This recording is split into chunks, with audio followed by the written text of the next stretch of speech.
Hello and welcome to Cartoonist Kayfabe. My name is Jim Rugg. I'm Ed Piscor. We're going to look at Mike Allred's The Atomics #1 from AAA Pop Comics, Mike Allred's self-publishing company.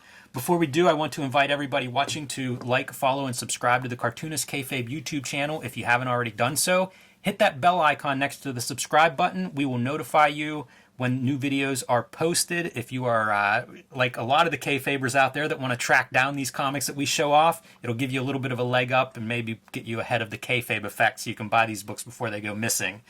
Also, let the video play through to the end. That helps YouTube's algorithm share our videos with other comics fans who may not know Cartoonist Kayfabe yet, and that's how we grow the channel. So thank you for your help, and let's dive into this, Ed. Yes. This is... I remember buying this one off the stands, being super excited. I think it's 2000 is January 2000 is the date listed there in the indicia, and strange time for comics because that is comics bottoming out. Mm-hmm. You know, that end of the 90s, early 2000s, before graphic novels and before manga had taken over bookshops.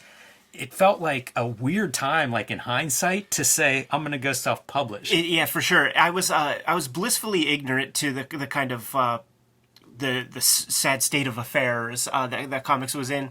It's right after I'm at art school, and I am paying off my debts. So I'm working at the call center still, and it's a period of time where I did such little drawing, and it's the only time in my life that I didn't do much drawing. Like I was really kind of like living life a little bit, hanging out with the people that I was working with a lot, going to like lots of parties and shit, and I just would be zapped of energy after a day's work of being yelled at by people on the phone all day, every single day. But I still kept up, and I still had a pull box, and would have comics, you know, ready every week. But there was slim pickings in a lot of ways. This is when I'm piecing together my sets of Love and Rockets, of Hate, of 8-Ball, Acme Novelty.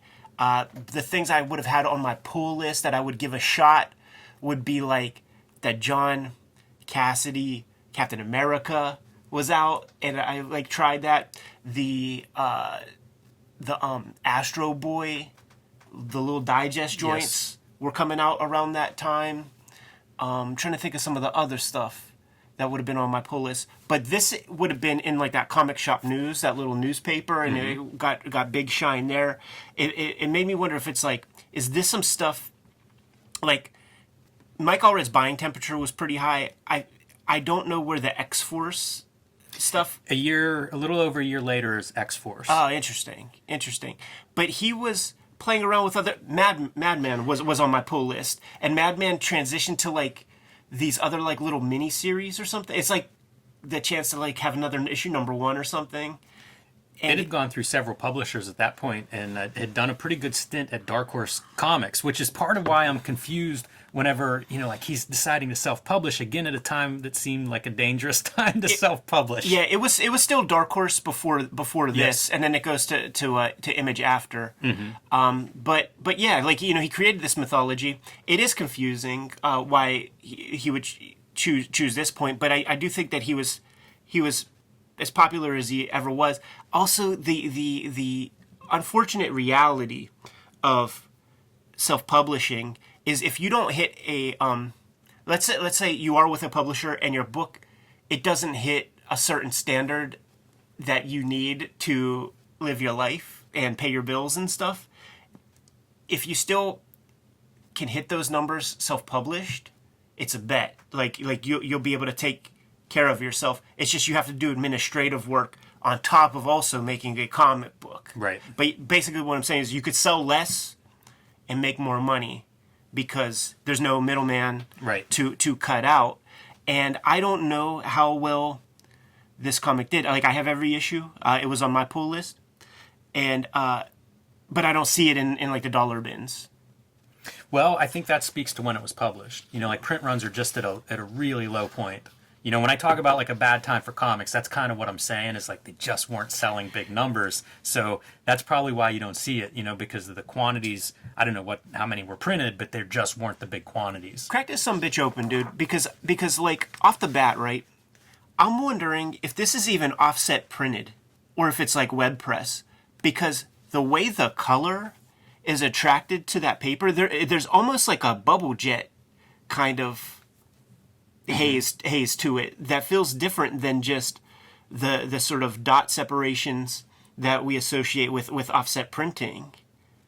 Yeah, that's very interesting, and I can't speak to what that is. I know there's some different stuff the way dot patterns are generated, because around, and I don't know the date, I'm thinking it's a little bit later, but I could be wrong, they start doing like an organic dot pattern is an option, instead of like we think of like the perfect dots, and it's supposed to blend color a little better. So I don't know if he may have been doing something like that at the time. Laura Allred, his longtime coloring partner, is here with color and separation, so it's possible something was going on.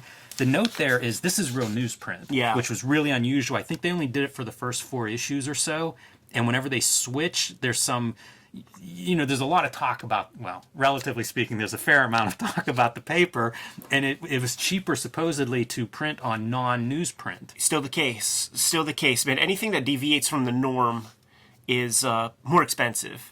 It makes me wonder about the web press thing, though, because if you're doing web press, I don't think the newsprint would have been a cost issue. I don't think it would have been more expensive, but then you need a certain amount of quantities. Right. But if you get to a higher level of quantities, then you need to go offset for it to be cheaper, right? I don't think so. I think the web press is the cheapest for giant quantities. Oh, okay. But I'm saying, like, I don't know that this was hitting the giant quantities where that would have been cheaper. Yeah. But for myself, total sales mechanism, man. Like I loved this this newsprint. Yes, and my nerdy friends, that's true. And we might have talked about it once we started to be friends. We're old enough now that it's starting to get the patina of these like 50s or I guess 70s. Yeah, that's funny. Sunday funnies. That's really funny. So off we go. A couple of names in here, I think from his past. I think he's worked with Bob Schreck, Jamie Rich. I think of as like Oni Press, and I know Allred did some stuff there. So, and Joe Nosemack, I don't know how you pronounce his name, but that's also Oni Press. Okay, I believe. Yeah. Alex Ross is a thank you. That's an interesting shout out. Alex Ross painted some Madman covers and cards and stuff like that. They had there was some relationship there. I'm trying to figure out if he did Madman Superman before this. Yeah, he definitely did. Because that's a pretty. I mean, how much bigger do you get at that point? You're basically mainstream if DC's willing to shop Superman. Well, like you said, it's that period where comics are nosediving. So fuck it, man. Make a couple extra dollars licensing off your character. Pretty bold page 1 here. I don't know any other comics that look quite like that. That's really going for it. I like it. It looks neat, but it's very different for a splash page, especially when you think of like Laura Allred color. I would expect like a page full of a more traditional splash page. Right.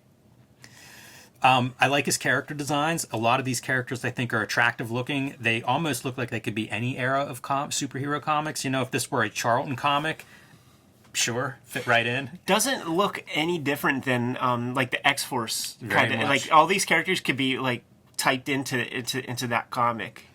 And we're chasing this monster. I don't know what the Shrek reference is. Feels like a Bob Shrek call out there. Sure. And a much more traditional, what I think of as a splash page here. Yeah. This is an era of computer lettering that... Can you go to the front cover just real quick? The thick dialogue bubble that you would see in Silver Age comics, what the function of that was that that lettering was often pasted up. So you have that thick border. You could cut around that with some skizzers, paste that shit down. By the way, Scott Pilgrim's similar.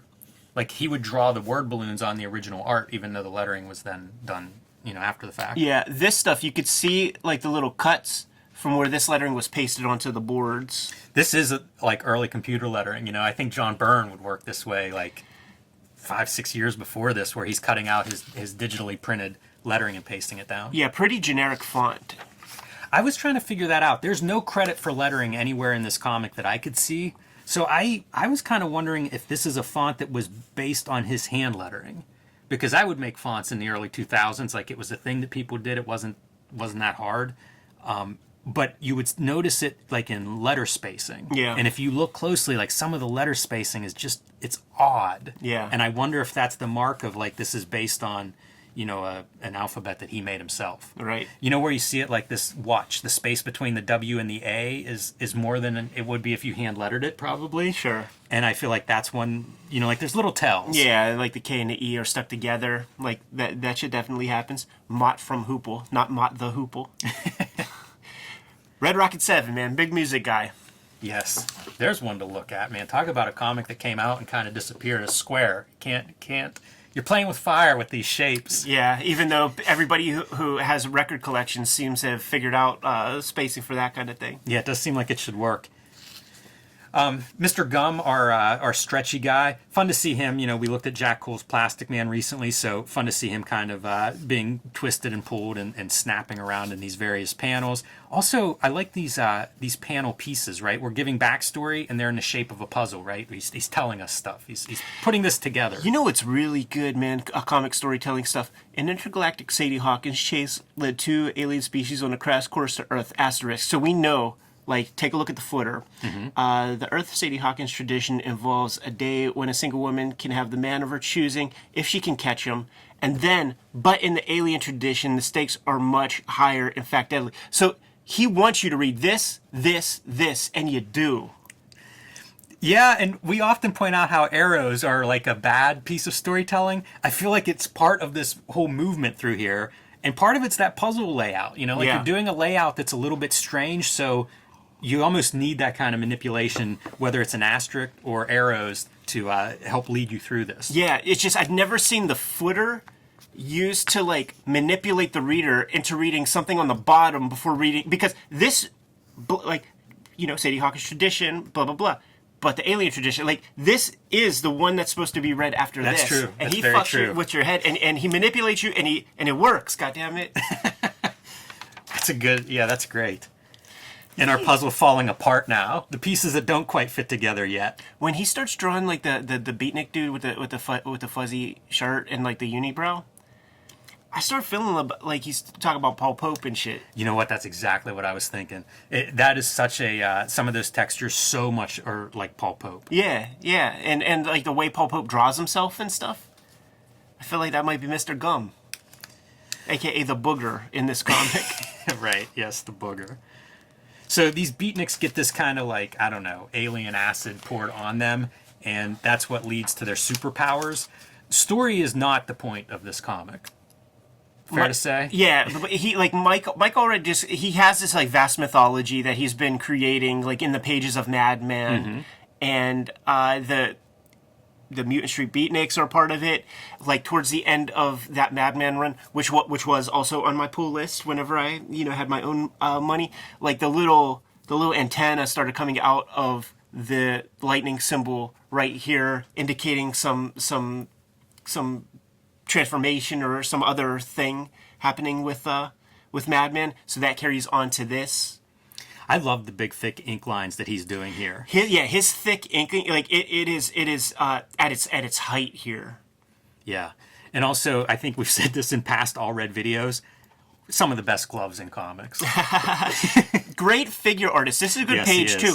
But it's weird because the characters always feel like they're floating, and this is okay. Like once again, can you just go to the cover real quick, the front cover? Because like you see these characters, they're all twisted. Nobody's just standing straight up. But these characters, they almost always look like color forms. It's like he draws the characters before he figures out the perspective and stuff. So the characters are always floating in the space. It calls to mind Shaky Kane, that idea of drawing your characters separately and then putting them in. But the movement stuff is really great because to me that's superhero comics. Like that's a fundamental thing, and it's something a lot of people don't do, and it's part of what makes his work pop, for lack of a better word. But it's so lively in the he's sideways. He's sideways Madman in every single one of these panels. And upside down. No characters that I've ever seen him draw are just standing. Yes. A front view, a 3/4 view. It's all like a lot of twisting and turning and stuff. Like he figured out the cylinders and all that stuff to like build your figure and all the tricks to twist and turn your characters. He figured out that shorthand and just came up with a way to. It's like a sixth sense to him. Yeah, he's great with this figure stuff, but none of it feels like he's posing in the mirror or taking pictures of somebody for reference, Sure, yeah. which is great for superheroes. Yeah, that's why I say it that way about like figuring out the cylinders and stuff. There are those like it's a savant quality like to certain artists who just like they know the kind of like things to do to twist that figure and put it into a believable position. It's neat too because it's not like slavishly following a Jack Kirby or something. Right. You know, it's very dynamic, but it's not that, you know, it's like other ways to make these characters move. He's himself, man. Cartoonist Kayfabe is sponsored by the comic books Ed Piskor and I make. If you want to support Cartoonist Kayfabe, pick up our comics and books wherever you buy them. Starting with Red Room, the Antisocial Network, Season 1 of Ed's Murder on the Dark Web for Fun and Profit. Trigger Warning, Season 2 is now in stores everywhere. This is issue number 1. Issue 2 also available. Issue 3 coming next month. And available wherever you buy comics, except for banned in 7 comic stores. Hopefully that number's not rising, but you never know. Well, you know what? The cool thing about it rising is that the bigger comic shops heard about that stuff, tripled their orders, man. Nice. WYSIWYG, A History of Computer Hacking. X-Men Grand Design, the Grand Design that started them all, including Hulk Grand Design. Can't wait to 3 oversized volumes of this available. Can't wait to see what your cover looks like when you put yours together, Jimmy. And Hip Hop Family Tree, A History of Hip Hop, available in 4 treasury-sized editions or 2 beautiful box sets. You can pick up my latest book wherever comics are sold, Hulk Grand Design Monster. This is in comic shops everywhere now, with some beautiful variant covers, a retelling of the 60-year history of the Incredible Hulk, and coming in April, Hulk Grand Design Madness, with also some beautiful cover choices here by Ed McGuinness and Jeff Darrow, as well as my cover. Again, the 60-year history of the Hulk distilled down into 2 very dense, oversized issues. Plain Jane's, the first young adult comic graphic novel here in America by Cecil Castellucci and me. And Street Angel, Deadliest Girl Alive, which just went out of print from Image Comics, Ed. If you guys at home see Street Angel Deadliest Girl Alive on your comic shop shelves, pick it up because it is no longer available for order. But the original Street Angel hardcover, oversized, these are kind of like director's cuts, almost like artist editions. I think they're the nicest books ever designed. These are all still available from the publisher. You can get them wherever books are bought and sold. And now back to our regular scheduled programming. And there's your Mutant Street Beatniks. It's funny that's part of his mythology, the Beatnik stuff. As a kid, I confused him and Charles Burns a lot. Yeah, I can see that. He has a lot of these skills that I admire in other cartoonists, and sometimes their level of it is jacked up. Charles Burns being that ink, you know, taking this kind of ink quality to an nth degree, but it is here, and it looks good. You know, it's a really good application. Your booger character, even in the headlines. Right. So they're just kind of going through, it's issue 1. Let's get some background on how this team comes together. So there's a fair amount of that exposition in here, tracing Madman's history with those mutant beatniks that you alluded to a minute ago, and then, you know, kind of how they evolve into these superhero characters. And again, Booger or Mr. Gum, anytime he's stretching around, I'm on board. Again, flashback. You know, we're getting back to how this originally started and how this team comes together. They look good whenever, like, entering their superhero form. Yeah. This is a little bit of shades for me for Charles Burns just having that kind of disease, pustules all over these characters' faces and stuff. 1000%. Shouts to Miss Laura Allred's color. I think on display beautifully here, where you have these kind of slate gray hues of the background, and of course, the superhero guy, 100% magenta, 100% yellow, red color, and 100% yellow arrow to really make him stand out. And then you have some like more interesting kind of secondary colors on these characters, but they still pop compared to the background. Yeah, there's a lot I like about that. You know, doing purple hair, this green olive hair, just I don't know, having fun with your color palette. Like, they don't have to be brown hair or natural colored hair. Same with the skin tones. Heck of a portfolio piece, man, for Axel and Bill Jemas and those cats, man. Pretty bold move, though. Imagine, you know, you can do this now in Marvel, but whenever this happens and whenever they take over X-Force, wild. Nothing looked like that. So this is a pretty amazing sample to walk in and say, hey, Hey Joe, I got a vision for you. Yeah, I just got to get a better letterer on the gimmick. Let's take Rob Liefeld's X-Force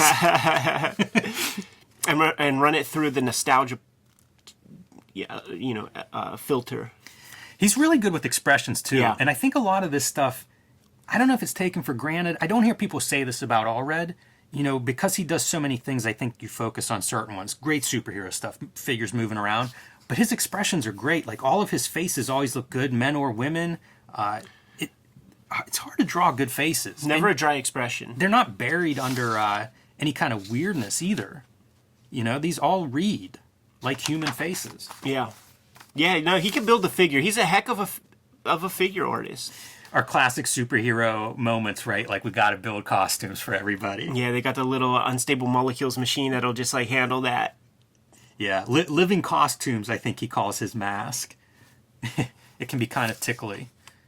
Those are the little ticks too in his writing. I almost said silly, and that's not the right word for it, but it's kind of leaning into some of the superhero quirkiness. Quirky, that's probably a better description.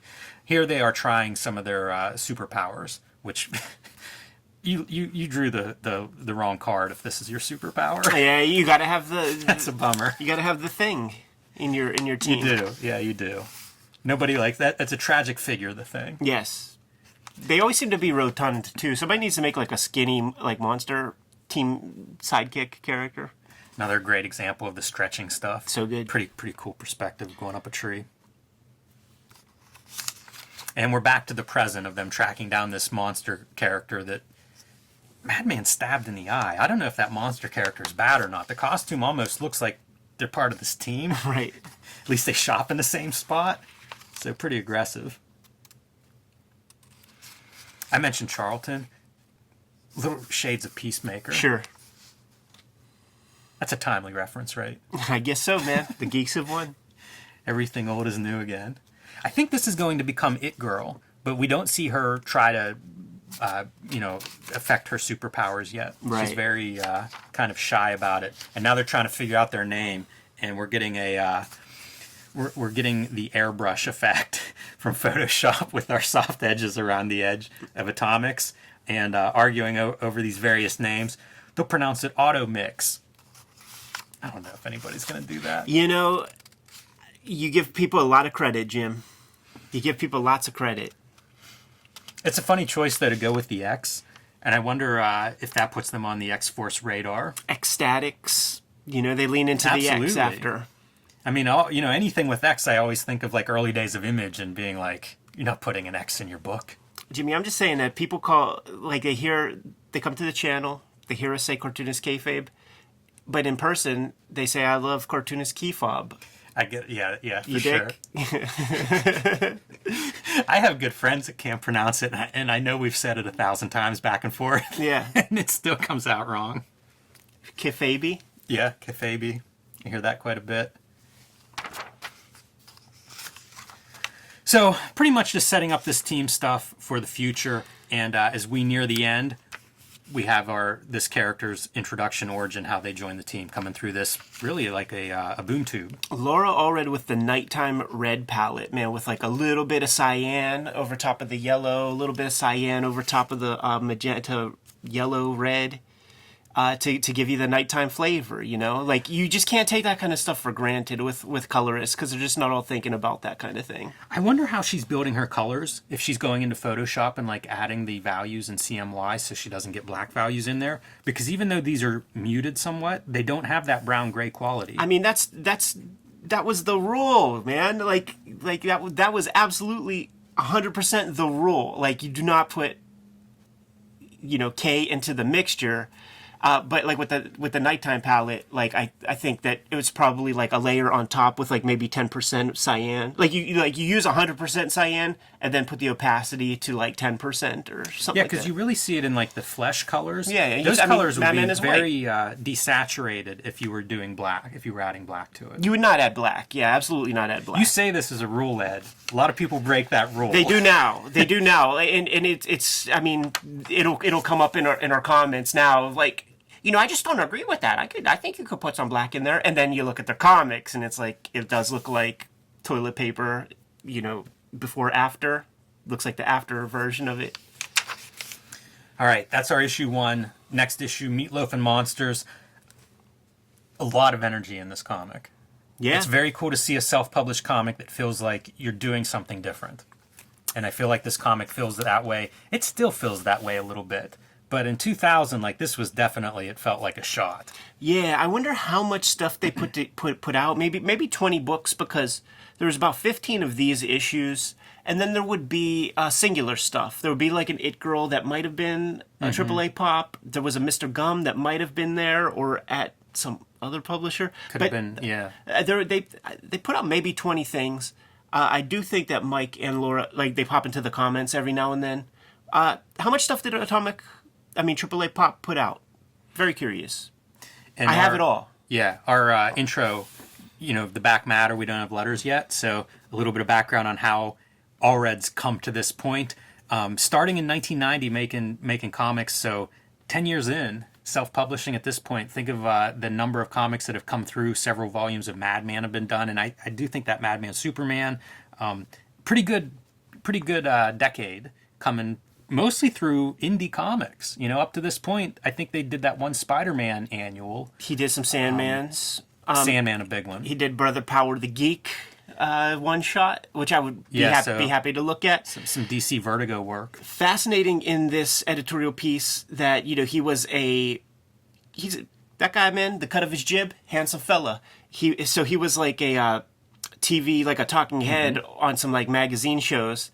And it's like some European... Yeah, traveling around Europe doing television spots. For like the American people who are like in those areas. And it turns out that a Comico contract is better paying than the TV gig, which lets you know about the state of affairs that comics was in that post-86, post-Dark Knight Watchmen sort of boom period. For a very small amount of time. Like, Comico had some loot, they were trying some things, doing some, the way it reads here, doing some Hail Mary audibles to try to, bet big, risk big for potentially big rewards, didn't pan out.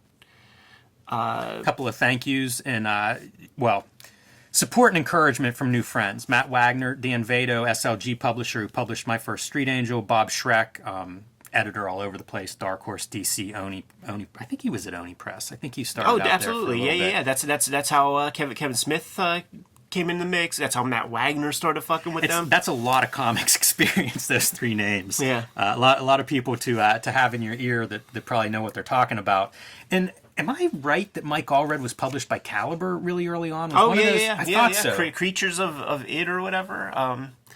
Have all that stuff. It is interesting to note that Comico piece. Like, I would be curious to have to talk to Mike and get the history of like this first decade because of all the comics publishers he went through and the up and down in 90s comics publishing. Yeah. Like, it's just a lot of stuff. I mean, Tundra was the first Madman publisher, so wow, think about just the publisher stories he could talk about. He worked for everybody. Yeah, and we need to get some off the record also, because that might be the telling part of why he decides to go self-publish. Totally, at this point. he hasn't been back to Dark Horse. Like, what's that about? Is that true? I don't think so. Interesting. Madman becomes an Image comic for a period. That's right. Yeah, there's some of those that I'd like to look at too. Some interesting, some interesting comics from that run. Yeah, he did it might have been the Mr. Gum AAA Pop thing, but they did it. Oh no, there's that one like Space, the one with Jay Bone, Space. It's not Space Jam, but there's like something like that, and it's colored like the character colors,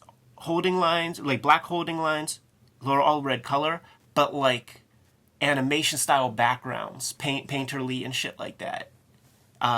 That's like one of the. That might be the last. That makes me want to see. That sounds amazing. Yeah. I think I have seen that. Now that you mention it, that sounds familiar. So yeah, I'd be curious to check that out.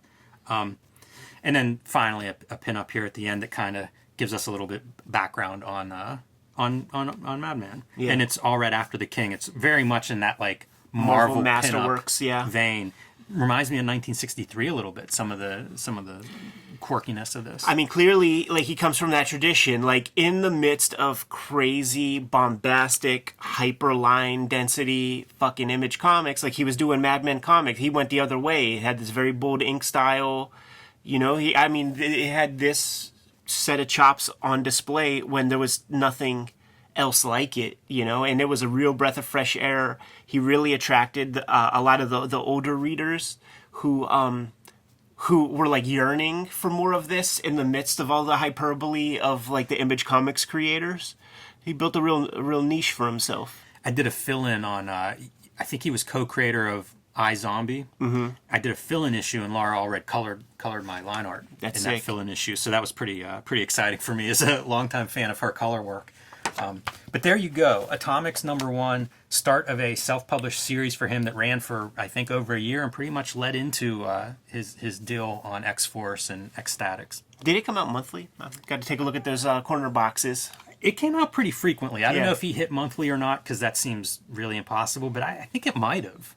You know, like, that's the other thing. He seems very dependable. Like, he's done so many monthly gigs. I know self-publishing, there's a couple of extra steps in there, but it does seem like he knows what he's doing in that regard. Another book on my pull list around this time, man. Bizarre Heroes. Gonna have to get into that stuff, man. You good to go? I am. Kayfabers, like, follow, subscribe to the YouTube channel, hit the bell, will notify you when new vids are available. What's out there, Jim? Hulk Grand Design Monster #1 in comic shops everywhere while supplies last. If you haven't picked that up, do let your comic shop know you need a copy. And Hulk Grand Design Madness coming at the end of April. That'll conclude my 60-year reimagining of the Hulk's history. And you can join me on patreon.com/JimRugg. Red Room Trigger Warnings, issue #1 and 2, out on the stands as we speak. Going to be coming out on a monthly basis, and every issue is completely self-contained. Find it in better comic shops anywhere. It is banned in 7 comic shops, but what that really means is that it's that brown paper bag affair. You just ask those guys, they're going to hook you up with those contraband Red Room comics, no problem. They want your money. You can read these comics before they hit paper at my Patreon, patreon.com/EdPiscor, $3 for the archive there. The comic strips hit the Patreon before they hit paper, so you could read the stuff ahead of everybody else. Hit up my link tree in the description below this video. You could get to links to pre-order and check the stuff out on Patreon. What else, Jim? Subscribe to the Cartoonist Kayfabe e-newsletter at the links below this video. You can also find Cartoonist Kayfabe t-shirts and merchandise at the links below this video. That's another great way to support the Cartoonist Kayfabe channel. Jimmy, given the marching orders, we'll be on our way. Read more comics.